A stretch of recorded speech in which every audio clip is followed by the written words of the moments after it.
The phone rang just as I was packing up to leave my office for the day. I almost let it go. It was well past 6, and the small window in my cramped university office showed only darkness outside. On the 4th ring, I picked up. "Dr. Leo Wells speaking," I said, wedging the receiver between my ear and shoulder while I continued sorting through the stack of ungraded papers. "Dr. Wells, my name is Ronnie Santos." The voice was crisp, cultured, with a slight British accent. "I have a proposition that might interest someone of your expertise." I sat down in my squeaky chair. "I'm listening." "I need an archaeologist to investigate a pyramid in Egypt's western desert. I'm prepared to offer $20,000 for your services." I laughed, thinking it was one of my colleagues playing a joke. 20,000? Right. "I assure you, Dr. Wells, this is no joke. Half upon agreement, half upon completion." My laughter died as I realized he was serious. "Mr. Santos, legitimate expeditions don't usually come through random phone calls to university professors. Legitimate expeditions also don't pay $20,000 for 2 weeks of work," he countered smoothly. I glanced at the pile of past due notices I'd stuffed under my keyboard. The university's latest round of budget cuts had hit the archaeology department hard. My salary had been frozen for the 3rd year running, and my student loan payments had just increased. "What exactly would this job entail?" I asked, trying to sound casual. "Translation work primarily, assessment of the site, documentation of findings. Your standard archaeological practices, Dr. Wells." I should have asked more questions. Should have requested credentials, permits, or at least a meeting before agreeing to anything. But when he mentioned the first payment would be in cash, I found myself saying yes. "Excellent," Ronnie said. "Be at Cairo International Airport in 3 days. 10 a.m. I'll have someone meet you." 3 days later, I stepped off the plane into Cairo's wall of heat, carrying nothing but a duffel bag of clothes and equipment. True to his word, a man waited for me at the arrival gate, holding a sign with my name. He led me to a private lounge where Ronnie Santos sat reading a newspaper. He was tall, at least 6'2", wearing an expensive charcoal suit that looked completely out of place in the Egyptian heat. When he looked up, his pale blue eyes seemed to cut right through me. He stood and extended his hand. "Dr. Wells, thank you for coming on such short notice." His grip was cool and firm. Up close, I noticed the silver streaking through his dark hair and the gold chain of a pocket watch crossing his vest. "Mr. Santos?" I nodded. "You mentioned payment?" He smiled thinly and slid a briefcase across the table. I opened it to find stacks of $100 bills. "10,000 as agreed," he said. "The rest upon completion." I closed the briefcase, trying not to look as desperate as I felt. "And the pyramid?" "All in good time.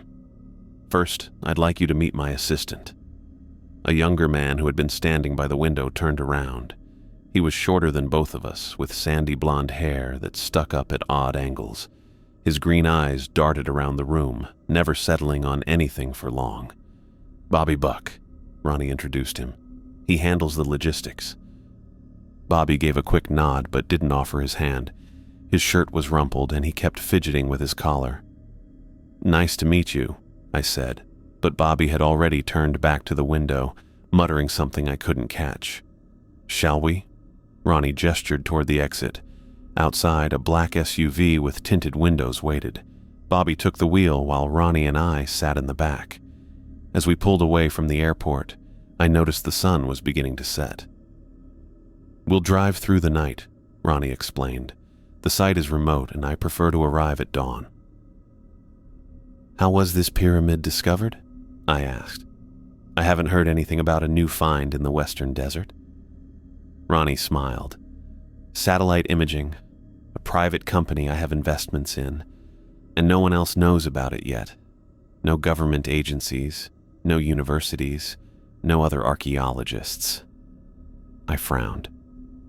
"That's not how this works. There are permits, protocols, All of which take time, Dr. Wells. Time during which others would swoop in and claim our discovery. He leaned forward. I'm not interested in academic credit or museum displays. I'm interested in what's inside. The way he said it made my skin crawl. As we drove deeper into the desert, the roads became rougher, then disappeared altogether. Bobby navigated by GPS, the blue light from the screen casting eerie shadows across his face. Every so often, he would mutter something under his breath and glance nervously out the window. "Is he okay?" I whispered to Ronnie after several hours of this behavior. "Bobby is sensitive," Ronnie replied quietly. "Don't mind him." I looked out at the empty desert stretching in all directions, illuminated only by our headlights and the moon overhead. Bobby's nervous energy was making me increasingly uneasy. He kept checking the rearview mirror, though there was nothing behind us but darkness. "Something out there," Bobby mumbled, loud enough for me to hear this time. "Something watching." Ronnie shot him a sharp look. "Focus on driving, Bobby." I shifted in my seat, suddenly very aware of how far we were from civilization, and how little I knew about these men. The briefcase with the money sat heavy at my feet, a reminder of why I'd agreed to this in the first place. Bobby's hands tightened on the steering wheel as he stared fearfully into the empty desert. "They know we're coming," he whispered. My growing sense of unease turned to genuine concern. What had I gotten myself into? The black pyramid appeared against the dawn sky like it had always been there. One moment, there was nothing but empty desert stretching to the horizon, and the next, this massive structure stood before us, nearly 400 feet tall, and made of some material that seemed to absorb the early morning light rather than reflect it. I rubbed my eyes, wondering if exhaustion from our night journey was making me hallucinate. "Remarkable, isn't it?" Ronnie said beside me, his voice carrying a note of triumph. Just as my research indicated. I stared up at the structure, trying to make sense of what I was seeing. The hieroglyphs carved into its surface seemed to move, shifting positions whenever I tried to focus directly on them. I'd spent my entire career studying ancient Egyptian writing, but these symbols were unlike anything I'd ever encountered in academic literature. "This can't be real," I said, taking an involuntary step backward. A structure this size would have been documented. Satellite imagery, aerial surveys, someone would have found it. Ronnie smiled, the expression not quite reaching his pale blue eyes. "And yet here it stands, Dr. Wells, precisely where my coordinates indicated it would be." Bobby had stopped the SUV about 50 yards from the pyramid's base. He remained behind the wheel, knuckles white as he gripped the steering wheel, staring through the windshield at the impossible structure. "Come along," Ronnie said, opening his door. "We have work to do." I grabbed my duffel bag and followed him out into the cool morning air. The temperature would climb quickly once the sun rose higher, but for now, the desert held a pleasant chill. Bobby eventually joined us, moving like a man in a trance, his eyes never leaving the pyramid. "The entrance is on the northern face," Ronnie said, already walking confidently toward the structure. My research was quite specific about that detail. I hurried to catch up with him, sand crunching beneath my boots. "What research? There's no academic literature about this place." "Not all knowledge is found in your university libraries, Dr. Wells." As we approached the northern side of the pyramid, I noticed the hieroglyphs became more concentrated, forming dense patterns that seemed to pulse with some internal rhythm. Bobby walked several paces behind us, muttering something I couldn't quite hear. Ronnie stopped abruptly before what appeared to be a sealed entrance, an enormous stone block fitted so precisely into the pyramid wall that the seam was barely visible. "This is it," he said, running his fingers along the edge of the stone. "The entrance to what lies within." I moved closer to examine the seal. The hieroglyphs here were larger and more clearly defined than those covering the rest of the structure.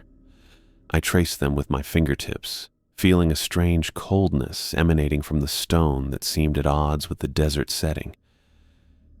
As I studied the symbols, their meaning slowly became clear, and a chill ran through me that had nothing to do with the morning air.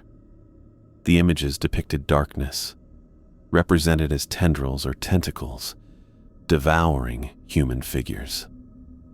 The accompanying text was a warning, as explicit as any I'd ever seen in my years of archaeological work.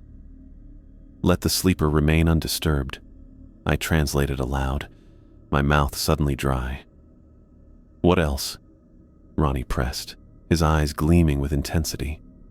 I continued translating, my unease growing with each symbol. "Those who break the seal invite the darkness into themselves. The sleeper hungers after eons of imprisonment. Only death awaits the one who wakes it."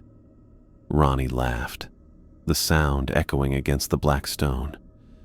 Typical tomb protection mythology. The ancient Egyptians were masters of dramatic warnings. "This doesn't look like typical Egyptian iconography," I said, still studying the hieroglyphs. "The style is different, and I've never seen references to a sleeper in any known texts." "Superstition, nothing more," Ronnie said dismissively. He returned to the SUV and came back carrying a large metal case. When he opened it, I saw an array of tools: hammers, chisels, drills, and other equipment for breaking through stone. "You want me to break the seal?" I asked, looking back at the warning hieroglyphs. "That's why you're here, Dr. Wells. Your expertise in translation and your skills in field archaeology. Now, shall we begin?" I hesitated, my academic training warring with a growing sense of dread. Every archaeological instinct told me we should document the site properly before attempting to enter. But the briefcase with $10,000 sat in the SUV, and I thought of my past due notices back home. "Fine," I said, selecting a chisel and hammer from Ronnie's kit. "But we should be careful. This stone looks unusual." I positioned the chisel against what appeared to be the weakest point in the seal and struck it with the hammer. The impact sent a jarring sensation up my arm. The stone was incredibly hard, much more so than I'd expected. The chisel barely left a mark. "This might take a while," I said, repositioning the chisel for another attempt. As I worked, I became aware of Bobby's increasingly strange behavior. He had started walking in circles about 10 yards away from us, his movements erratic and jerky. Every few minutes, he would stop and cover his ears with his hands, his face contorted in what looked like pain. After about an hour of minimal progress on the seal, I paused to wipe sweat from my forehead. The sun had risen higher, and the desert heat was intensifying. Bobby had stopped his pacing and now stood completely still, head tilted as if listening to something. "Do you hear that?" he asked suddenly, his voice strained. I listened but heard nothing except the wind across the sand. "Hear what, Bobby?" "The voices," he whispered, turning toward the pyramid. "They're calling from inside. They know we're here." Ronnie shot him a sharp look. "Pull yourself together. There are no voices." I put down my tools and walked over to Bobby. His pupils were dilated despite the bright sunlight, and a thin sheen of sweat covered his face. "Maybe you should sit in the SUV for a while," I suggested. "Get out of the sun." Bobby shook his head violently. "Can't you hear them? They're getting louder." I looked at Ronnie, who seemed more annoyed than concerned. He might be having some kind of heat-related issue. We should get him some water. "He's fine," Ronnie said coldly. "Bobby, go fetch Dr. Wells some water. Make yourself useful." Bobby didn't move, still staring at the pyramid with an expression of growing horror. "They want us to open it. They've been waiting so long." "Bobby!" Ronnie's voice cracked like a whip. "Water. Now." Bobby flinched as if struck, then stumbled toward the SUV. I watched him go, then turned back to Ronnie. "Something's not right with him," I said quietly. "He's always been sensitive," Ronnie replied, his tone dismissive. "Get back to work, Dr. Wells. We're losing daylight." I returned to the seal, but found it difficult to concentrate. The stone continued to resist my efforts, barely chipping despite increasing force. Every few minutes, I would stop to observe Bobby, who had returned with water bottles but now sat on the ground, rocking back and forth with his hands pressed against his ears. By mid-morning, Bobby's condition had deteriorated further. He was no longer sitting but pacing frantically, occasionally stopping to press his forehead against the black stone of the pyramid, mumbling words I couldn't make out. Whenever Ronnie ordered him to stop, Bobby would retreat for a few minutes before being drawn back to the structure. "I really think we should take him back to civilization," I said after watching Bobby walk in yet another circle, now talking animatedly to someone who wasn't there. "We're not going anywhere until we've seen what's inside," Ronnie replied, his voice hard. "Keep working." I struck the chisel again, feeling the impact reverberate up my arm. The stone had yielded only slightly after hours of effort, and my muscles ached from the repetitive motion. As I paused to flex my cramping fingers, Bobby suddenly rushed up to me, grabbing my arm with surprising strength. "They're saying your name now," he hissed, his breath hot against my face. "They know who you are. They've been waiting for someone like you." I pulled away, unsettled by the vacant look in his eyes. "Bobby, there's no one talking. You need to rest." "You'll hear them too once it opens," he said, backing away. "They promised they'd let me see. They promised I'd understand everything." Ronnie appeared beside us, roughly pulling Bobby away. "That's enough. Go sit in the car and don't come out until you've composed yourself." Bobby shrank from Ronnie's touch but didn't move toward the SUV. Instead, he returned to his circling, now moving faster, occasionally stopping to press his ear against the black stone as if listening for something deep within the pyramid.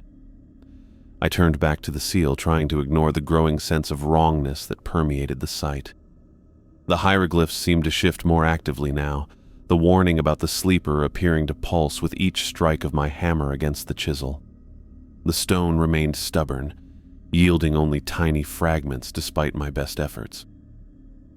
As the sun climbed higher in the sky, Bobby's behavior became increasingly erratic. He now alternated between periods of absolute stillness, standing with his face pressed against the pyramid wall, and frantic movement, running in circles while covering his ears and shouting about the voices growing louder. "Make them stop," he cried during one such episode, dropping to his knees in the sand. "They won't stop talking. They keep saying the same things over and over." I put down my tools again. "Ronnie, we need to help him. Whatever's happening, it's getting worse." Ronnie looked at Bobby with cold calculation rather than concern. "Fascinating," he murmured. "He's always been sensitive to certain frequencies, but this is beyond anything I've seen before." "This isn't some science experiment," I said, my frustration mounting. "He needs medical attention." "What he needs is for you to open that seal," Ronnie replied sharply. "The sooner we get inside, the sooner we can leave." I reluctantly returned to my work, but couldn't shake the feeling that Bobby was reacting to something real, something connected to this impossible pyramid that had appeared in the desert overnight. The stone continued to resist my efforts, almost as if it were fighting back against my attempts to breach it. I finally created a crack large enough to peer through after hours of toiling under the blazing sun. My arms ached from the constant hammering and chiseling against the impossibly hard stone. Sweat ran down my face in rivulets, stinging my eyes and soaking through my shirt. The crack was barely wider than my finger, but it represented more progress than I'd made all morning. Cool air rushed out from the opening, carrying a smell of ancient decay mixed with something metallic that turned my stomach. The odor wasn't like anything I'd encountered in previous excavations, not the dry mustiness of sealed tombs or the earthy scent of buried artifacts. This was sharper, almost like copper pennies in ozone, with undertones of something rotting that had never been alive in the first place. "Do you smell that?" I asked, turning to Ronnie, who stood watching me work with his arms crossed, seemingly immune to the desert heat in his tailored suit. "Just keep working, Dr. Wells," he replied, his pale blue eyes fixed on the small opening I'd created.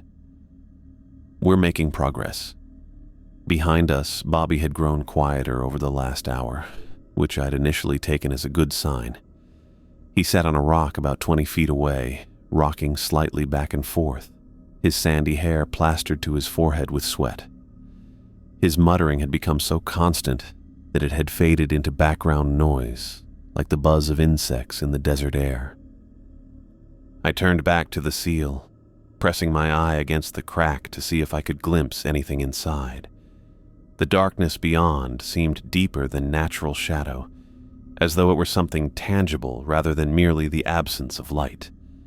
I pulled back, unnerved, and reached for my water bottle. That's when Bobby started screaming. "They're louder now! They're so loud!" His voice cracked as he leapt to his feet, hands pressed against his ears. "Can't you hear them? They're screaming at me." Ronnie turned toward his assistant with a look of annoyance rather than concern. "Bobby, calm yourself. We're nearly—" But Bobby wasn't listening. He lurched toward us with jerky, uncoordinated movements, his eyes wild and unfocused. Before I could react, he grabbed a chisel from the toolkit laid out beside me. "They say I have to stop it," Bobby shrieked, his voice barely recognizable. "They say I can't let you open it."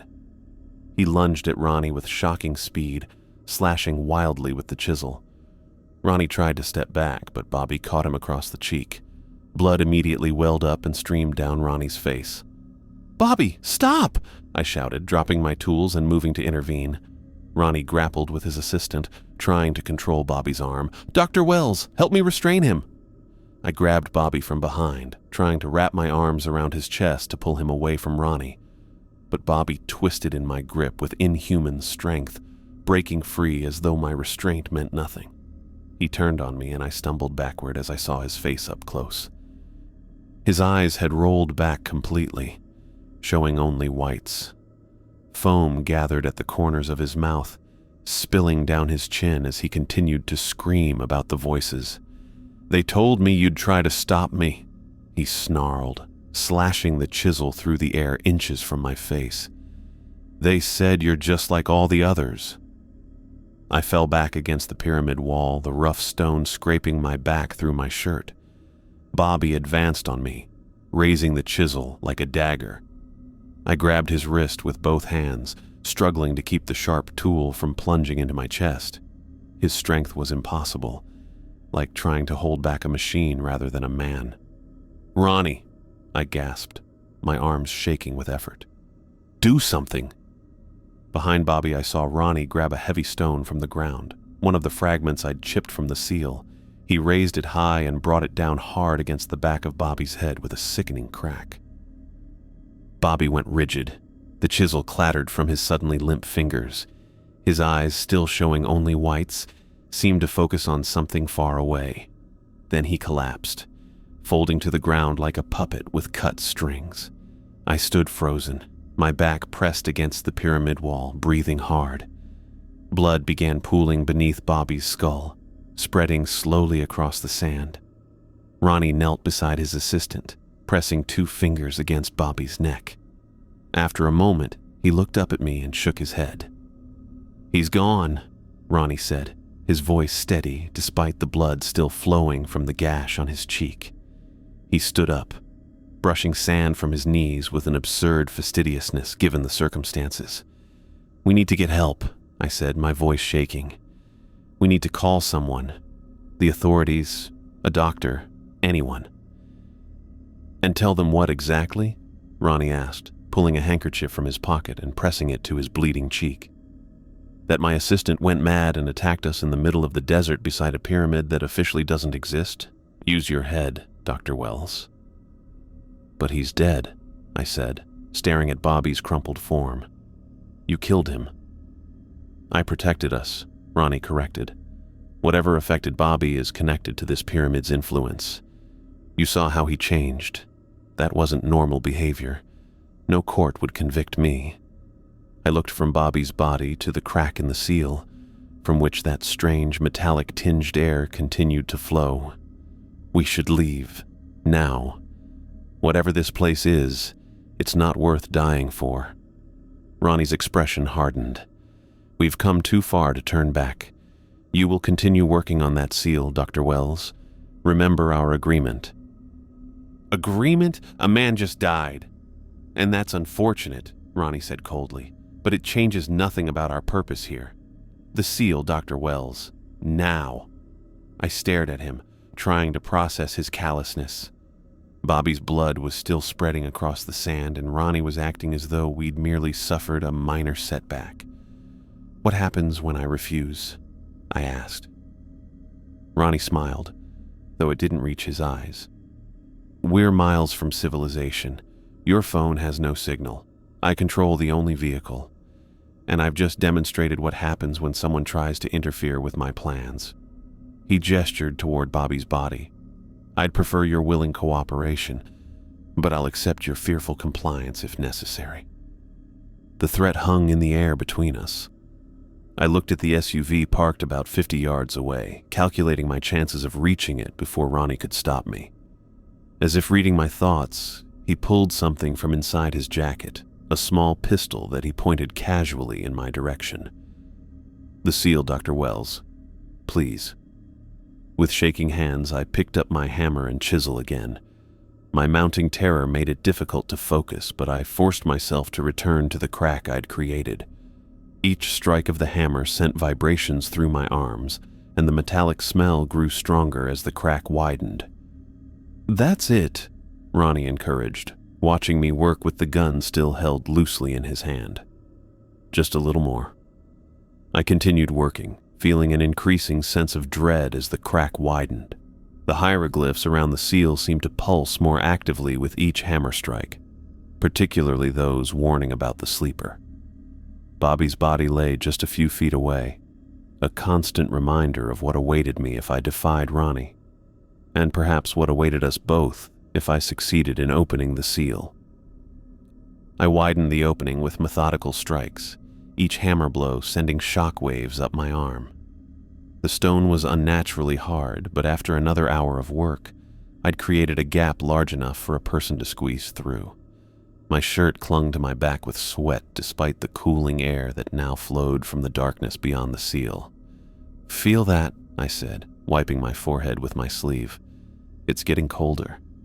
The air carried that same metallic smell, stronger now, with underlying notes I couldn't identify. As I paused to catch my breath, I heard something else. A faint sound coming from deep within the structure.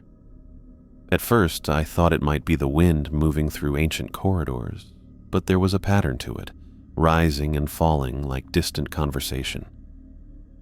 Do you hear that? I asked, looking over at Ronnie. He stood a few feet away, staring intently at the opening I'd created, the gun still held loosely in his hand. Bobby's body lay where it had fallen, blood now dried to a dark crust in the sand. I'd tried not to look at it while I worked. Fascinating, Ronnie said, stepping closer to the gap. He tucked the pistol into his jacket and pulled out a large, tactical flashlight. Time to see what's waiting for us. Wait, I said, grabbing his arm. We should contact authorities first. This isn't right. Bobby is dead, and we have no idea what's in there. We need backup, proper equipment, a team. Ronnie yanked his arm free. We've come too far to turn back now, Dr. Wells. His pale blue eyes had an almost feverish intensity. You've been paid to do a job, and that job isn't finished until we see what's inside. But the authorities don't know this pyramid exists, and I intend to keep it that way until I've seen what it contains. He switched on the flashlight, its powerful beam cutting through the darkness beyond the opening. You can either come with me or wait here with Bobby. Your choice. I looked from Ronnie to the body on the sand, then back to the narrow opening. The whispers seemed to grow louder, more insistent.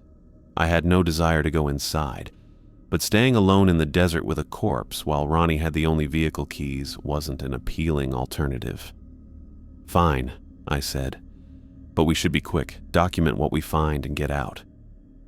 Ronnie didn't respond. He simply turned sideways and began working his tall frame through the opening, the beam of his flashlight disappearing into the darkness.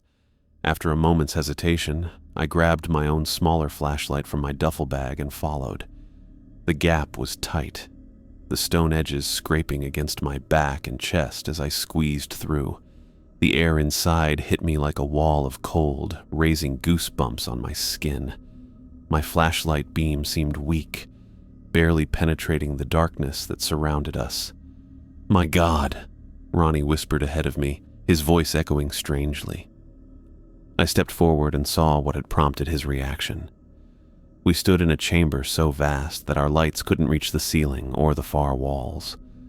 The darkness seemed almost alive, swallowing our beams rather than being illuminated by them.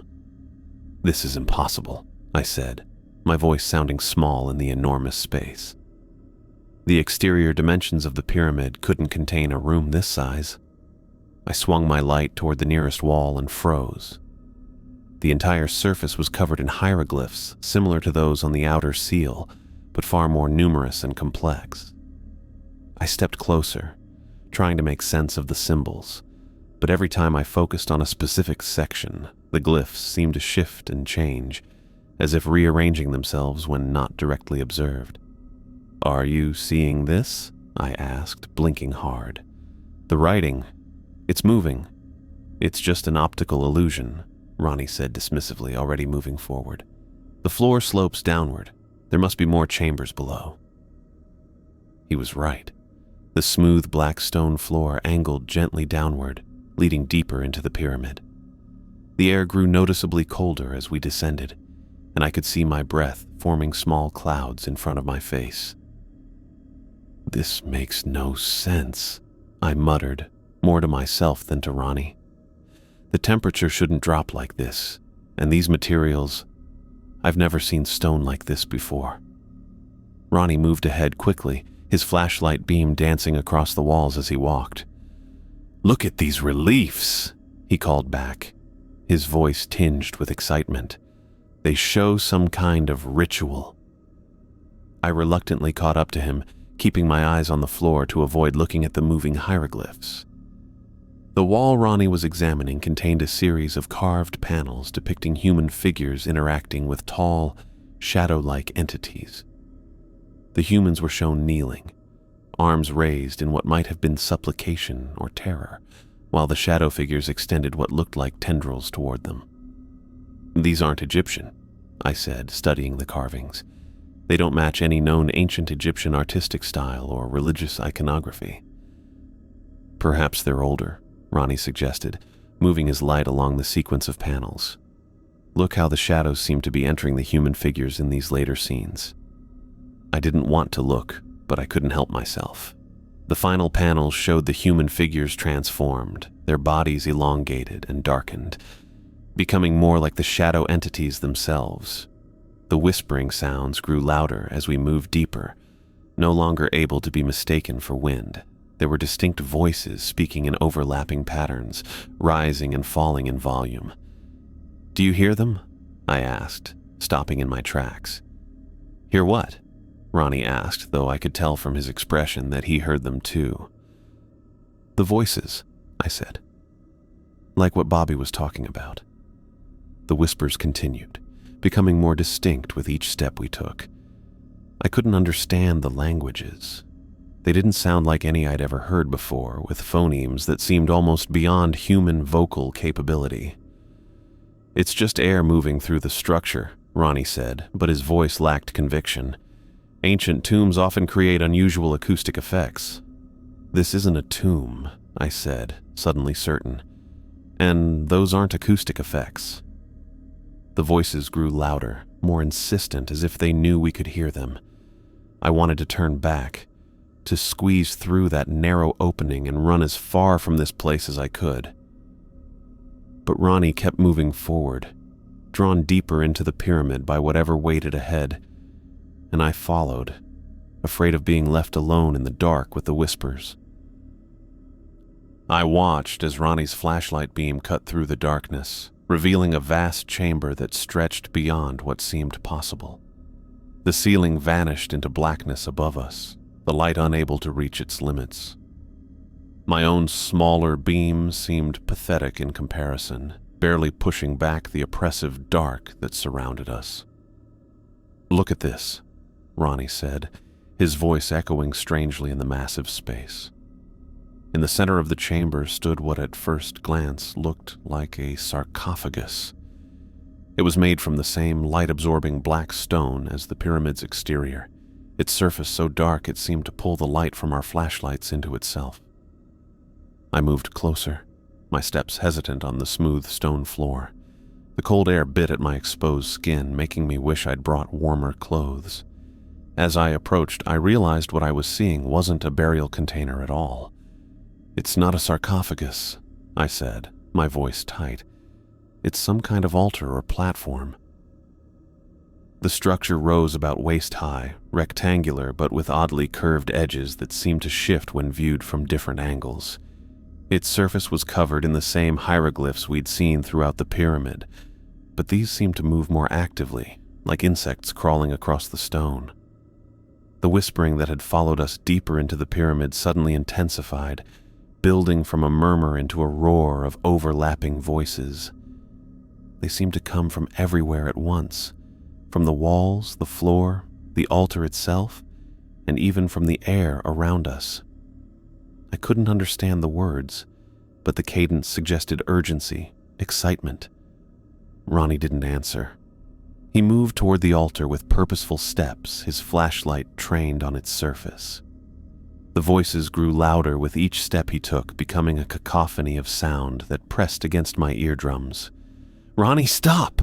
I yelled, suddenly certain that whatever this thing was, it shouldn't be touched. "We don't know what this is. We need to document it first, take pictures, make notes."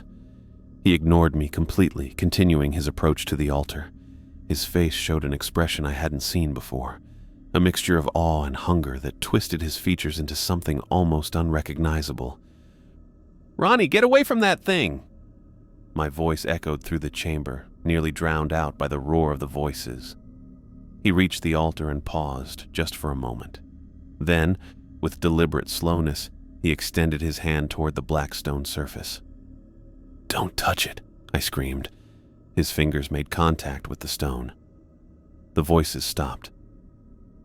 The silence that followed was so complete, so absolute, that it felt physical, like pressure against my skin. I could hear my own heartbeat, thundering in my chest. I could hear the blood rushing through my veins. I could hear my own breathing, ragged and too fast. For a moment, nothing happened. Ronnie stood frozen, his hand flat against the altar's surface, his expression one of confused disappointment. Then I saw it. Something rose from the altar, not from above it, but from within it, as though the stone itself was transforming. It wasn't smoke or liquid or any substance I could name. It was darkness, but not simple absence of light. This darkness had weight and purpose. It moved with intent. The thing extended from the altar's surface, forming shapes that reminded me of tentacles or fingers, but constantly shifting and reforming. It reached toward Ronnie, who remained motionless, as though hypnotized. "Ronnie!" I shouted, but he didn't react. The darkness touched him, wrapping around his outstretched arm. Ronnie's body jerked violently, and then he screamed, a sound of such pure agony and terror that it didn't seem human. I didn't think. I turned and ran, stumbling over the smooth stone floor toward the entrance we'd squeezed through. Behind me, Ronnie's screams continued, punctuated by words I couldn't understand. The darkness moved. I didn't see it, but I felt it. A shift in the air, a sense of something rushing toward me. I ran faster than I'd ever moved in my life, driven by pure animal terror. The entrance was ahead, that narrow gap we'd created in the seal. I threw myself toward it, not caring about the sharp edges of stone that would cut my skin. Something brushed against my back as I reached the opening, a touch colder than ice that burned like acid. Pain exploded across my back and into my mind, bringing with it images that weren't my own. Endless void, hungry emptiness, ancient patience, and malevolent intent. I squeezed through the gap, scraping my shoulders and chest against stone, not feeling the physical pain through the greater agony of that touch. Behind me, Ronnie's screams stopped abruptly, cut off mid-sound. The silence that followed was worse than the screaming. I stumbled across the desert for hours, my legs giving out beneath me more times than I could count. The sun beat down with merciless intensity, turning the sand into a sea of fire beneath my feet. My throat had gone beyond dry. It felt like sandpaper coated with salt. My thoughts scattered and reformed like the dunes around me, images of darkness and tentacles and Ronnie's face as the shadows consumed him. When the jeep appeared on the horizon, I thought it was another hallucination. I'd been seeing things for the last hour. Water that vanished when I approached, figures that dissolved into heat waves, and shadows that moved against the sun. But this mirage grew larger, the engine sound becoming real as it approached. 2 men in tan uniforms jumped out, Egyptian authorities. One caught me as I collapsed, my legs finally surrendering completely. "Water," I croaked, the word barely audible through my cracked lips. The officer held a canteen to my mouth while his partner radioed for backup. I gulped greedily, some of it spilling down my chin and neck. "Slow," the officer cautioned in accented English. "Small sips only." As the water revived me, my words came in a flood. "The pyramid. We need to go back. Ronnie is still in there with that thing. The altar. The shadows. They took him. Bobby's dead. We have to—" The officers exchanged a look I recognized all too well, the kind reserved for the unhinged and unstable. "Sir." "What pyramid?" the first officer asked. "The black one," I said, pointing vaguely in the direction I'd come from. 400 feet tall. We opened it. Ronnie touched the altar in the darkness. It grabbed him. More concerned looks passed between them. They helped me into their jeep, continuing to give me small amounts of water as we drove. I directed them back to where the pyramid had been, my certainty growing with each mile. I would show them, and they would understand what had happened. But when we arrived at the coordinates, there was nothing. Just empty sand stretching to the horizon in all directions. No massive black pyramid. No SUV. No tools scattered around an entrance. No Bobby's body baking in the sun. "This is impossible," I said, climbing out of the jeep despite the officer's protests. I walked in circles, disoriented. It was right here. Right here. I fell to my knees, digging frantically in the sand with my bare hands, as if the entire structure might be buried just beneath the surface. The officers pulled me back, their grip gentle but firm. "Sir, there is nothing here," one said. "No pyramid, no vehicle, no other people." "That's not possible," I insisted, my voice cracking. "We were here for 2 days. The pyramid was right here. Bobby died right here. Ronnie is still inside." They brought me back to Cairo, where I was examined by doctors who found me severely dehydrated but otherwise physically unharmed. The questioning began almost immediately, officials in various uniforms asking the same questions in different ways. Who had I traveled with? What was the purpose of my trip? Where exactly had I been? Where were my companions now? I told them everything repeatedly, my story never changing. Ronnie Santos had hired me. Bobby Buck had driven us to the site. We'd found a black pyramid. Bobby had attacked us and Ronnie had killed him. Ronnie and I had entered the pyramid. Something inside had taken Ronnie. I had escaped. They showed me passport records. No Ronnie Santos had entered Egypt in the past month. No Bobby Buck either. I had arrived alone and rented no vehicle. "But that's not possible," I kept saying. "Check the satellite images." The pyramid was 400 feet tall. It would be visible from space. They did check. They showed me recent satellite imagery of the area I'd specified. Empty desert, no structures, no disturbances in the sand, nothing. Perhaps you suffered heat stroke, one official suggested kindly. Hallucinations are common in such cases. I shook my head. I know what I saw. I know what happened. One of the investigators leaned forward. Dr. Wells, we cannot find any evidence of foul play or of this expedition you describe. No permits were filed for archaeological work in that region. No one matching the descriptions you provided has entered or left Egypt recently. We have no body, no crime scene, and no missing persons report. I stared at him, the full weight of my situation becoming clear. They thought I was crazy or lying, maybe both. Then what was I doing out there? I asked. The investigator shrugged. Perhaps you went for an unauthorized excursion and got lost. It happens sometimes with tourists who think they know better than local guides. I'm not a tourist, I said. I'm an archaeologist. Yet you claim to have agreed to an illegal excavation, he noted. That would be a serious violation of Egyptian law. I fell silent, realizing the hole I was digging for myself. The officials conferred among themselves in Arabic. I caught fragments: mental health, delusion, no evidence. Finally, they turned back to me. Dr. Wells, we have no grounds to detain you further. There is no evidence of any crime, and medical examination shows only dehydration and exhaustion. You are free to leave Egypt, but we strongly advise against any further unauthorized ventures into the desert. Before releasing me, one official pulled me aside. There is one thing, he said quietly. The analysis of material under your fingernails. It contained particles of ancient stone not native to that region of the desert. Can you explain this? I looked down at my hands. Dark particles were still embedded under my nails from hours of chiseling at that impossibly hard stone. That's from the pyramid seal, I said. I opened it. He stared at me for a long moment, then nodded slightly. Get some rest, Dr. Wells, and perhaps consider speaking with someone when you return home. 2 days later, I was on a flight back to the United States, my mind still reeling. How could a structure that massive simply vanish? Where were Ronnie and Bobby? Had I imagined everything? No. The stone particles under my fingernails proved something had been real.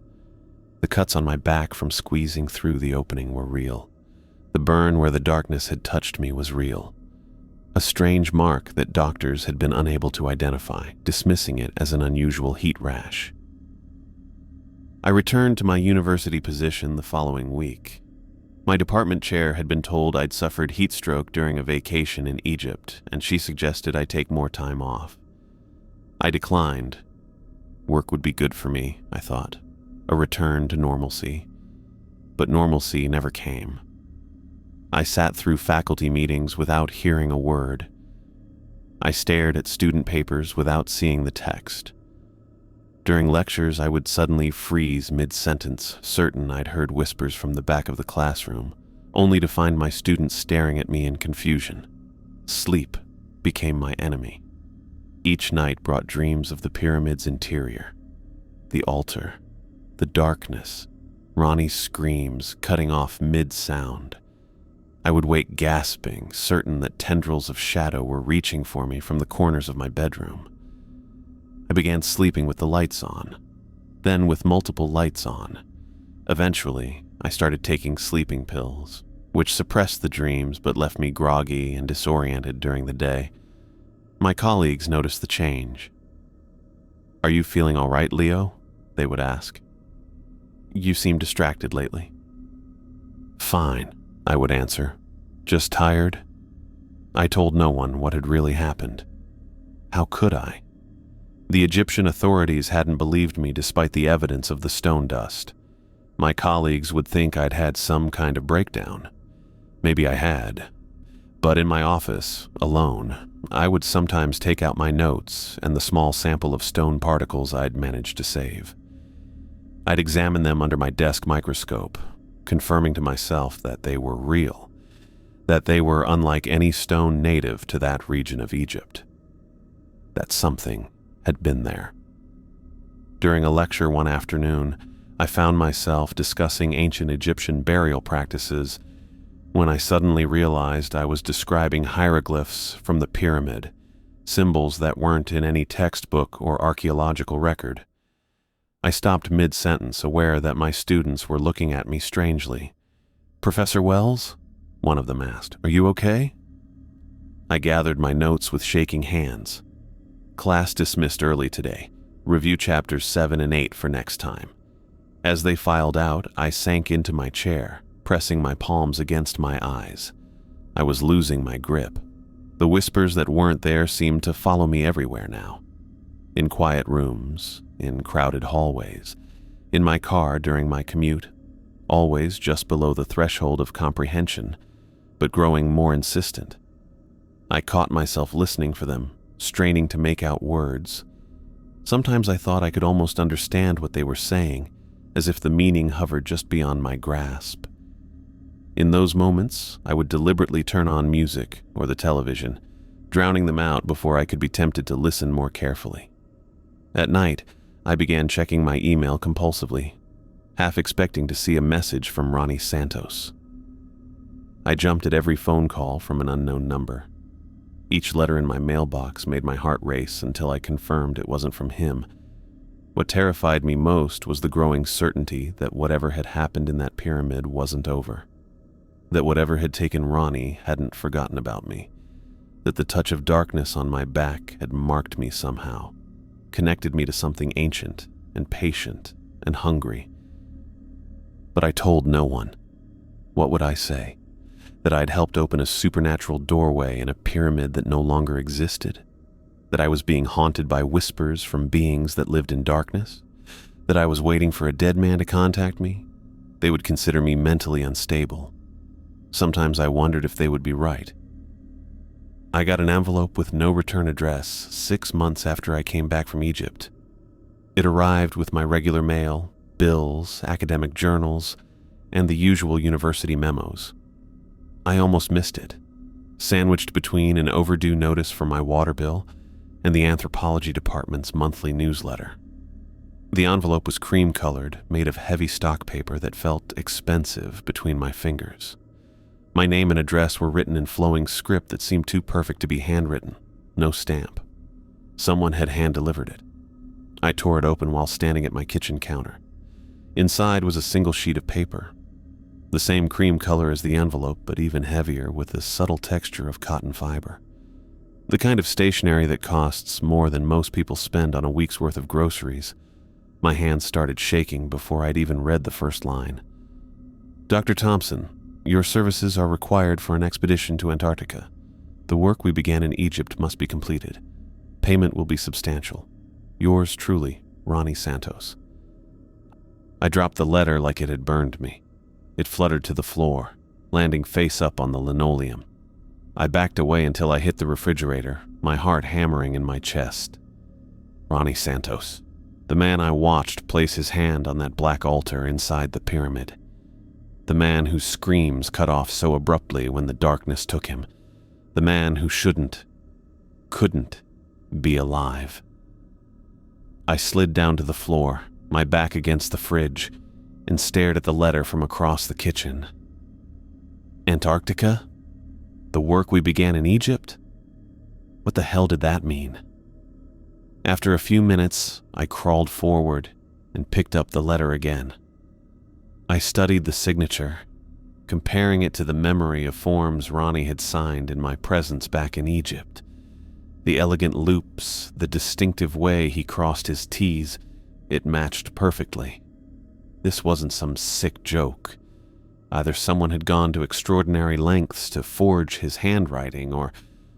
I couldn't finish the thought, because finishing it meant accepting that whatever had happened in that pyramid, whatever had reached out with cold, burning darkness and touched my back before I escaped, it hadn't killed Ronnie, it had changed him. I got up from the floor and went straight to my office. I unlocked the bottom drawer of my desk where I kept the microscope slides with the pyramid stone particles. Next to them was a folder containing my private notes about what had happened in Egypt, everything the authorities had dismissed as hallucinations from heat stroke. I shoved the letter inside the folder and locked the drawer again. Out of sight, but definitely not out of mind. That night, I dreamed of Antarctica for the first time. In previous nightmares, I'd been back in the pyramid, running through endless black corridors while whispers chased me. But this dream was different. I stood on a vast white plain of ice and snow that stretched to the horizon. The cold bit through my clothes, but I couldn't move. In the distance, something black rose from the ice. A structure with the same perfect geometric lines as the pyramid in Egypt. As I watched, it grew taller, pushing up through the frozen ground like some monstrous plant seeking the sun. I woke up gasping, my sheets soaked with sweat despite the chill in my bedroom. The dreams continued every night that week. Sometimes I was approaching the black structure across the ice. Sometimes I was already inside it, descending toward another altar. But always, always, there was a presence waiting for me. Something that had once been Ronnie Santos, but was now a vessel for something ancient and patient and hungry. After the third night, I gave up on sleep and started researching. If Ronnie or whatever was using his identity wanted me to go to Antarctica, I needed to know what I might be walking into. I started with the university library databases, searching for archaeological expeditions to Antarctica. There wasn't much. The continent had been visited by humans for less than 2 centuries, and permanent research stations were a relatively recent development. Most archaeological work focused on the remains of early exploration camps. But when I widened my search to include folklore and mythology about the region, things got interesting and disturbing. There were persistent legends about ancient cities buried beneath the ice. Most academic sources dismissed these as misinterpretations of H.P. Lovecraft's fictional Mountains of Madness. But some of the stories predated Lovecraft by centuries. Polynesian navigators spoke of a great southern land where the gods had imprisoned entities from before the creation of humans. Early Antarctic explorers reported strange mirages of towers and domes seen at impossible distances. And then there were the satellite anomalies, unexplained geometric patterns detected beneath the ice by ground-penetrating radar. Most scientists attributed these to natural formations in the bedrock, but looking at the images, I couldn't help but see similarities to the perfect angles and proportions of the pyramid in Egypt. The more I researched, the more connections I found. References to dark ones who sleep beneath the ice in Inuit legends, Spanish conquistadors who heard tales from indigenous South Americans about gods from the white land at the bottom of the world, 19th century whalers who reported seeing black structures rising briefly from the water near the Antarctic coast before disappearing again. None of it was conclusive. Each piece could be explained away as misidentification, exaggeration, or cultural cross-contamination. But together, they painted a picture that aligned too closely with my experience in Egypt to be coincidence. Whatever had built that pyramid in the desert, whatever had taken Ronnie, it had been in Antarctica first. Or maybe it had been in both places all along. I printed the most relevant research and added it to my folder, then locked everything away again. But I couldn't lock away the growing certainty that Ronnie would not be ignored indefinitely. The letter wasn't just an invitation, it was a summons. And while I had no intention of answering it, I couldn't shake the feeling that I might not have a choice. That night I dreamed I was standing in front of the Black Pyramid again, not in Egypt, but rising from Antarctic ice. Its entrance was open, a dark mouth waiting to swallow me. And from deep inside, I heard Ronnie's voice, no longer human, calling my name. I woke up choking. The smell hit me first, that same metallic tang like copper pennies mixed with something dead that had never been alive. It filled my apartment, cold and invasive, exactly like the air that had rushed from the pyramid when I cracked the seal. I sat up in bed, gasping, my hand automatically reaching for the lamp. The clock on my nightstand read 3:15 in the morning. I'd fallen asleep with all the lights on again, but it hadn't stopped the smell from finding me. I threw off my sheets and stumbled to the window, yanking it open to gulp fresh air. But the metallic odor didn't dissipate. It wasn't coming from outside. It was already here, inside with me. I checked every room of my small apartment, flipping on lights, opening windows, even checking the vents. The smell remained constant, neither strengthening nor weakening as I moved. When I finally returned to my bedroom, I noticed something on my desk that hadn't been there when I'd gone to sleep. A plane ticket, a folded map, and a stack of cash. I approached cautiously, as if they might attack me. The plane ticket was for a flight to Santiago, Chile, departing at 7:30 that evening. The map had coordinates marked in Antarctica, with a route drawn from the Chilean coast. And the cash, I counted it with trembling fingers, $50,000 in crisp $100 bills. No note. No explanation needed. The message was clear. Continue what we started in Egypt. I sat heavily in my desk chair, staring at the items. The smell seemed to pulse around me, stronger now, as if pleased by my discovery. I ran my fingers through my unwashed hair, trying to think clearly despite the sleep medication still fogging my brain. I could go to the police, walk into the station with the cash and ticket and tell them, what exactly? That a man who officially never entered Egypt had been consumed by darkness in a pyramid that didn't exist, and now he, or whatever was wearing him, wanted me to come to Antarctica. That I'd been receiving nightmares like clockwork for months about black structures rising from ice. The Egyptian authorities had already written me off as delusional from heat stroke. American police would do the same, probably with a psych evaluation thrown in. I picked up the plane ticket, examining it. First class, one way, purchased with cash, no digital trail. The coordinates on the map pointed to a location deep in the Antarctic interior, far from any research stations I knew about from my hasty research. Whatever waited for me there, it wasn't finished with me. The darkness that had touched my back in the pyramid had marked me somehow, connected me to something ancient and patient and hungry. I opened my desk drawer and pulled out my folder of notes. The satellite images of geometric patterns beneath Antarctic ice, the Polynesian legends, the whaler reports of black structures. I spread them beside the ticket and cash. The connection was undeniable now. The Egyptian pyramid and whatever waited in Antarctica were linked. 2 points in some larger pattern I couldn't yet see. I had 2 choices. Wait here for whatever had taken Ronnie to eventually come for me, or meet it on its own ground. I packed methodically, pulling my heaviest winter clothes from storage. Not enough for Antarctic conditions, but a start. I added my research notes, a digital camera, extra batteries, a satellite phone I'd purchased after Egypt but never used. The stone samples went into a padded case. I didn't know if I was preparing for research or survival or both. At the university, I sent an email to the department chair requesting emergency personal leave, citing family issues. Not a complete lie. This was personal, and something inhuman was attempting to make me family. The smell stayed with me all day, through packing and preparations, through the cab ride to the airport, through security, where I half expected to be stopped for the cash in my carry-on. No one questioned me. No one noticed anything unusual about the man heading to Chile with too much cash and too little explanation. At the gate, I scanned the faces of other passengers, looking for Ronnie, or whatever might be wearing Ronnie's skin now.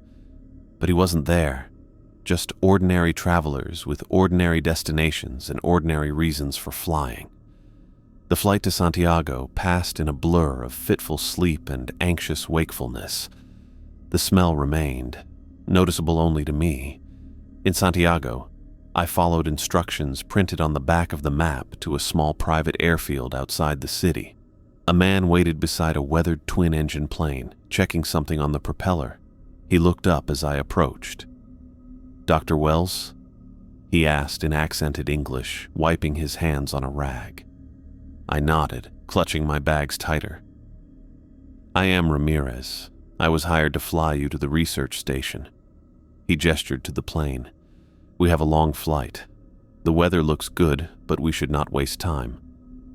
Who hired you? I asked, studying his face for any sign of unusual behavior. Ramirez shrugged. A company. Arrangements made by email, payment in advance. Very good money. He smiled, revealing a gold tooth. They say you are scientist going to private research station. Is true? Something like that, I said. I studied the plane while Ramirez loaded my bags. It looked sturdy enough, though older than I would have preferred for flying over some of the most inhospitable terrain on Earth. But I had little choice now. I was committed. We took off as the sun was setting, heading south over the Pacific before turning toward the Antarctic continent. Ramirez was skilled but not talkative, which suited me. I spent the hours watching the ocean pass beneath us, then the first icebergs, then finally the continent itself, a vast white expanse stretching to the horizon. As we neared the coordinates, Ramirez checked his instruments more frequently. The plane fought against increasingly turbulent air currents. Outside, the weather remained clear, but something about the atmosphere felt wrong, disturbed. Almost there, Ramirez called over the engine noise. But I see no station, only ice. I leaned forward, peering through the windshield. At first, I saw nothing but white. Then a dark shape began to resolve itself against the snow. My heart seized in my chest. Rising from the ice like a geometric wound was another black pyramid, identical to the one in Egypt. Its obsidian surface absorbed the Antarctic sunlight rather than reflecting it, creating a void in the landscape. The hieroglyphs on its face seemed to pulse with the same rhythm as my racing heart. "Do you see that?" I asked, pointing. Ramirez squinted, then nodded slowly. "Yes, I see something. Not like any research station I know." He adjusted our course, bringing us closer. The pyramid grew larger in our view, 400 feet tall, just like its Egyptian twin. The same impossible black stone that shouldn't exist in either location. The same sense of wrongness that made my skin crawl. "We should land," I said, though every instinct screamed against it. Ramirez didn't respond. I looked over to find him sitting unnaturally rigid in his seat, his hands still on the controls but no longer making adjustments. His eyes had rolled back, showing only whites. "Ramirez?" I reached for him, but before I could touch his shoulder, he spoke. "They're talking to me," he whispered, his voice strained. "So many voices. They know you're here. They've been waiting." The plane lurched suddenly, nosing downward. Ramirez's hands tightened on the controls, pushing the yoke forward. We were diving toward the ice. "Stop!" I shouted, grabbing for the controls on my side. The dual yokes fought against each other as I pulled back while Ramirez pushed forward. The engine screamed with the sudden strain. "They want you below," Ramirez muttered, his voice no longer his own. "In the darkness, where he waits." The pyramid filled our windshield now, growing larger as we plummeted toward it.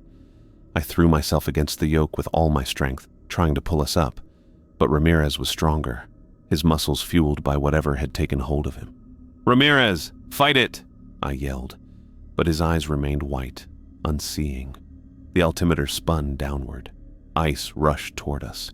I abandoned the yoke and lunged for Ramirez instead, trying to pull his hands free of the controls. He fought me with inhuman strength, just as Bobby had in the desert. The plane bucked and shuddered. Warning alarms blared through the cockpit. The pyramid watched our descent with ancient patience, its hieroglyphs shifting and pulsing as we approached. I managed to wrench one of Ramirez's hands from the yoke, but it was too late. The ground was too close, our speed too great.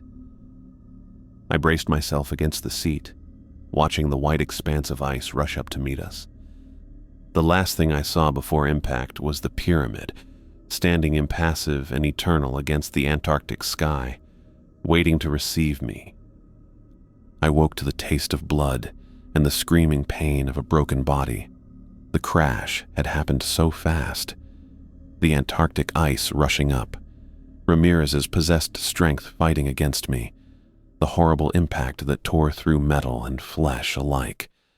Now I lay half buried in twisted wreckage, the cold already seeping into my bones.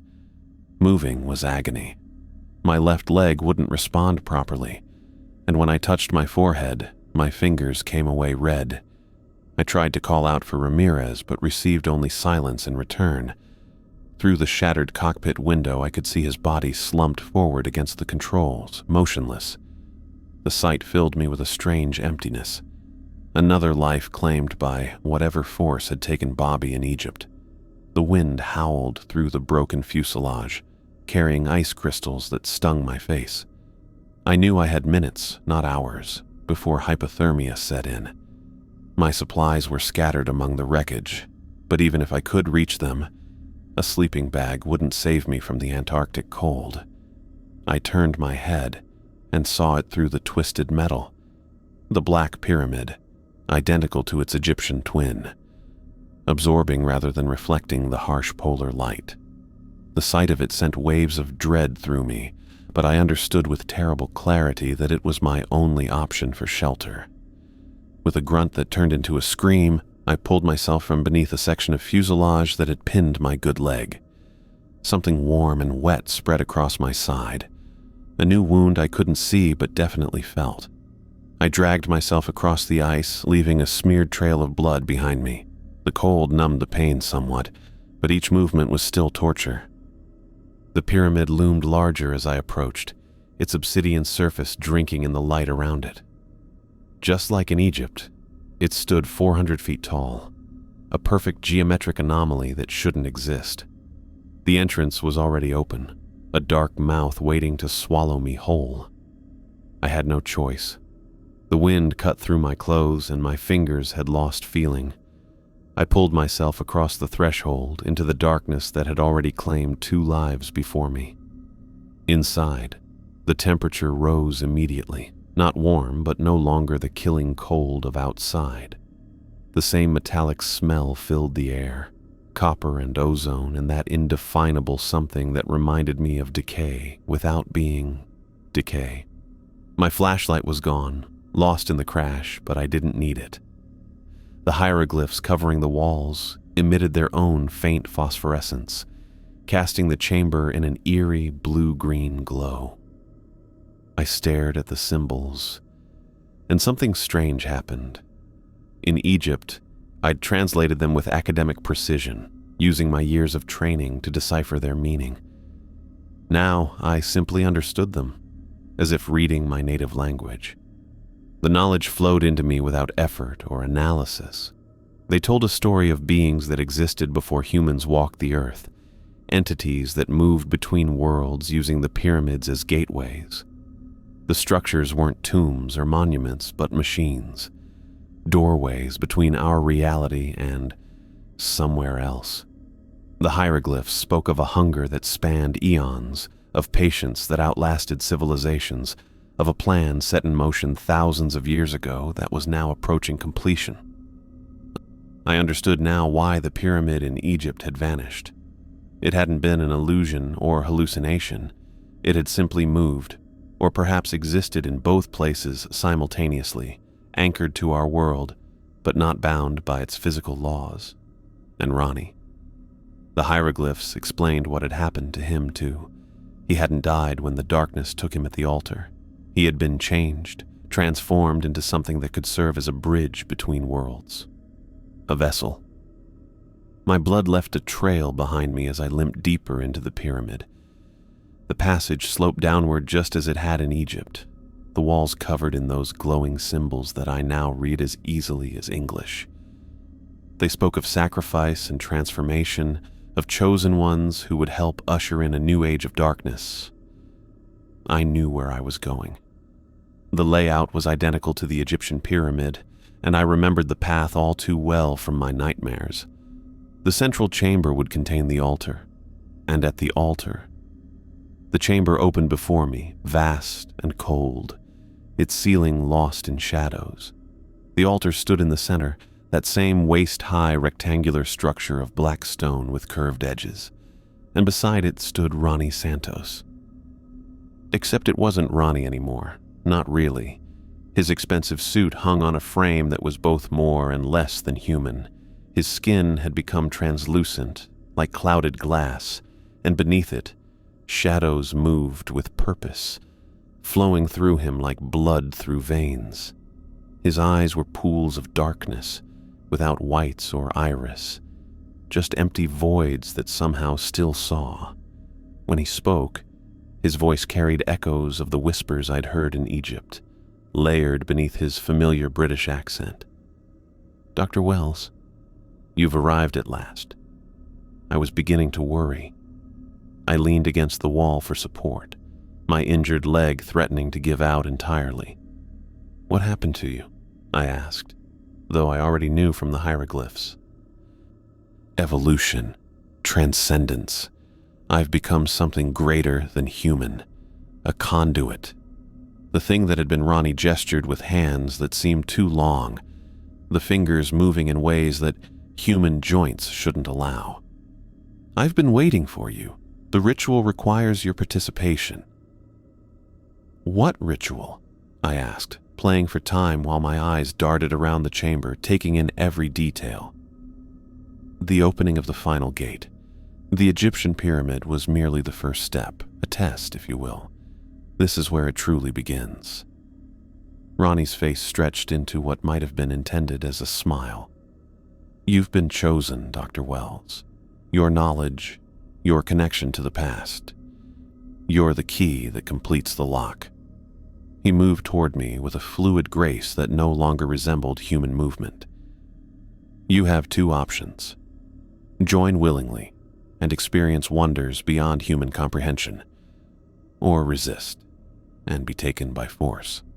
Either way, you will serve." I straightened up despite the pain, my mind racing through the knowledge I'd absorbed from the hieroglyphs. There was something there, something important, a fail-safe built into the pyramid's design. The builders had feared what might come through the gate and created a way to close it permanently. "And if I join you?" I asked, my eyes tracking the symbols on the altar. "What happens then?" "You become like me, a bridge between worlds. The hunger of the ancients will be satisfied through us, and a new age will begin." Ronnie extended a hand toward me, shadows swirling beneath his skin. "It's already happening to you, Wells. The mark on your back from Egypt. It's changing you. You've felt it. The dreams, the understanding of the symbols. You're already part of this." He was right. The darkness had touched me in Egypt, and something had taken root. That's how I could read the hieroglyphs now, how I'd known to come here despite my fear. But the hieroglyphs had also shown me something else, a sequence, a pattern that would trigger the failsafe. The pyramid wasn't just a gateway. It was also a trap that could be sprung. "You're right," I said, pushing away from the wall and limping toward the altar. "I can feel the change. I want to understand it." Ronnie's face twisted into that horrible approximation of a smile again. "I knew you would make the right choice. Curiosity has always been your weakness, Wells." As I approached the altar, I studied the symbols carved into its surface. They were arranged in concentric circles around a central depression, the same spot where Ronnie had placed his hand in Egypt. "What do I do?" I asked, my fingers hovering over the surface. "Place your hand in the center. The rest will happen automatically." Ronnie moved to stand opposite me across the altar. "You'll feel pain at first, but it passes quickly." I positioned my hand above the depression, watching Ronnie's face. The shadows beneath his skin moved faster now, excited. "I'm sorry," I said. "For what?" Ronnie asked, his black eyes narrowing. "For this." I slammed my palm down, not on the central depression, but on a specific sequence of symbols around its edge. 1, 2, 3, 4, the pattern I'd seen in the hieroglyphs. the key to the failsafe. The effect was immediate. A deep rumbling shook the pyramid, and the altar began to glow with an intense blue light. Ronnie screamed, a sound that contained multitudes of voices, as he lunged across the altar to grab me. I stumbled backward, barely avoiding his grasp. The walls of the chamber began to crack, thin lines spreading across the black stone like ice breaking on a frozen lake. "What have you done?" Ronnie's voice boomed, no longer human at all. "Close the gate," I gasped, already turning to run. "Permanently." The rumbling grew louder, and chunks of ceiling began to fall. The pyramid was imploding, collapsing in on itself, and taking the gateway with it. I ran as best I could with my injured leg, following the blood trail I'd left on my way in. Behind me, Ronnie's inhuman screams echoed through the collapsing structure, joined by other voices, ancient, angry voices that had been waiting for eons only to be denied at the last moment. The passage sloped upward, and I could see daylight ahead. The cold Antarctic air hit me like a wall as I emerged from the entrance, but I didn't stop. I kept moving, dragging my broken body across the ice, away from the pyramid. When I finally turned to look back, the massive structure was sinking into itself, folding inward like origami in reverse. The screams had stopped, replaced by a deep bass rumble that I felt in my bones rather than heard. Then, with a final thunderous crack, the pyramid disappeared entirely, leaving nothing but smooth ice where it had stood. I collapsed onto the frozen ground, my strength finally giving out. The cold began to reclaim me, but I felt a strange peace. I had stopped them. For now, at least. Days passed in a blur of pain and cold.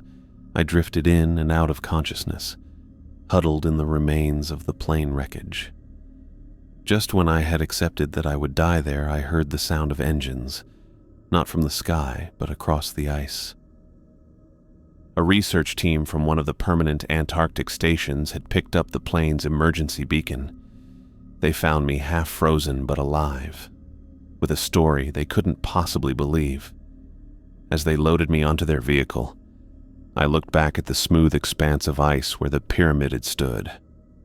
I knew the entities might find another way back someday. The hunger I'd felt through Ronnie's transformation wouldn't be satisfied so easily. But for now, I had stopped them. I had closed the gate. The researchers wrapped me in thermal blankets and gave me hot liquids as they sped across the ice toward their station.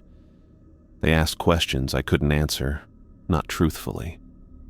How could I explain what had happened? They would think me delirious from my injuries. So I told them about the crash, about Ramirez's death, about sheltering in an ice cave until they found me. A story they could accept. The truth would remain with me, along with the knowledge I'd gained from the hieroglyphs and the certainty that this wasn't over. But that was a problem for another day. For now I had survived. I had stopped the ritual. And as the research station appeared on the horizon, I allowed myself to believe, just for a moment, that the nightmare was finally over.